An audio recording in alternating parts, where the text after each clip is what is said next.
Septembris, nii nagu jaanuaris, seame me endale igasuguseid eesmärke, kuivõrd algab kooliaasta ja me oleme harjunud, et nüüd on kooliaasta, nüüd on uus algus ja nüüd me hakkame midagi uut tegema, uut õppima. Kõik on õige. Aga kahjuks septembri lõpupoole hakkab see motivatsioon, mida me kõiki üritasime ette võtta, langema. Ja seal on täiesti loomulik protsess, sest elu on elu, asju tuleb vahele, alates haigustest, lõpetades igasuguste töökohustustega, igasuguste perekondlike asjadega.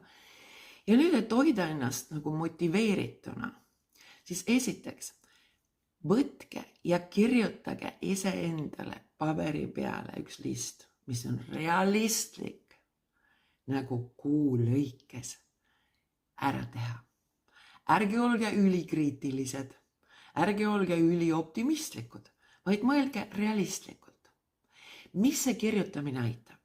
Kirjutamine aitab seda, et kui ma kirjutan kas või lühidalt iga päev, mis ma homme tahan teha ära iseenda jaoks, enda elu perspektiivis, et ma saaksin oma eesmärke saavutada, mida ma olen iseendale seadnud, see suurendab seda tõenäosust.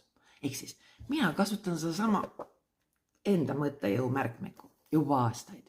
Ja nüüd iga päev kirjutangi, võtan, eks ole, selle ühe päeva ja panen siia 3 asja, mis on minu jaoks olulised homme.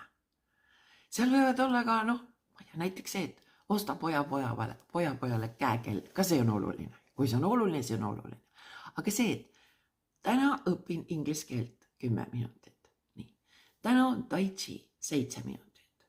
Täna on jalutamine. Täna on pohlamoos. Sellised pisikesed asjad. Aga selle läbi, kui me kirjutame üles, me suurendame tõenäosust, et me seda saavutame. Elu koosneb pisiasjadest. Suured eesmärgid kõik ka koosnevad pisikestest sammudest. Ja sellepärast, kui sa kujutad ette pikemat ja suuremat eesmärki, võtad selle juppideks, sammudeks ja hakkad minema ja keskenduma iga kuu millegile, mis viib sind edasi, oled sa tunduvalt motiveeritum. Sest et tagasilöögid on normaalne osa elus. Te ei saa kontrollida kuidagimoodi kõike, mis toimub teie elus. Aga step by step eesmärke saavutame me alati, kui me nende suunas liigume.